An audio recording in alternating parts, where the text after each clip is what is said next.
आज हम पढ़ने वाले हैं मध्य प्रदेश की नदियों के बारे में। मध्य प्रदेश में लगभग 207 नदियां हैं। मध्य प्रदेश को नदियों का मायका कहा जाता है।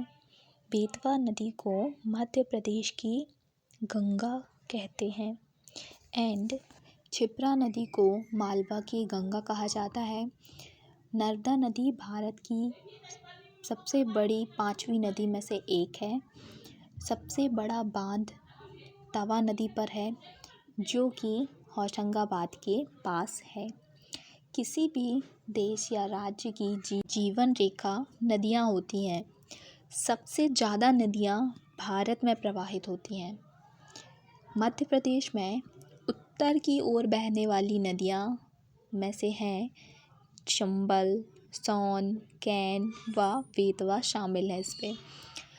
वैनगंगा एक ऐसी नदी है जो दक्षिण की ओर बहने वाली नदी है। पश्चिम की ओर बहने वाली नदियाँ कौन सी हैं? नर्मदा और ताप्ती। ठीक है। मध्य प्रदेश का सबसे ऊंचा जलप्रपात चचई जलप्रपात है। अब हम बात करेंगे नदियों के बारे में, विशेष नदियों के बारे में। उनमें से एक है नर्मदा नदी। नर्मदा नदी अमरकंटक से निकल के खंबात की खाड़ी गुजरात में गिरती हैं। नर्मदा नदी की जो सहायक नदियां हैं वो 41 हैं। 41 नदियां उसकी सहायक हैं। नर्मदा नदी की जो ऊंचाई की बात करें तो 1312 किलोमीटर लंबी है वो, और मध्य प्रदेश में यह 1077 किलोमीटर क्षेत्र में बहती है।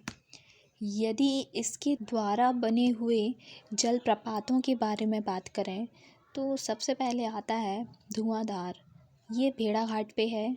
दुधधारा, कपिलधारा ये अमरकंटक में है। सहस्त्रधारा महेश्वर में है। ये सभी जलप्रपात नर्मदा नदी से निर्मित हैं। चलिए आगे देखते हैं। मध्य प्रदेश और गुजरात की जीवन रेखा कहलाती है नर्मदा नदी। साथ ही महाराष्ट्र में भी ये बहती है।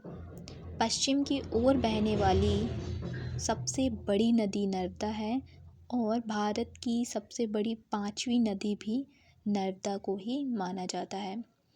ठीक है, देखते हैं मध्य प्रदेश की सबसे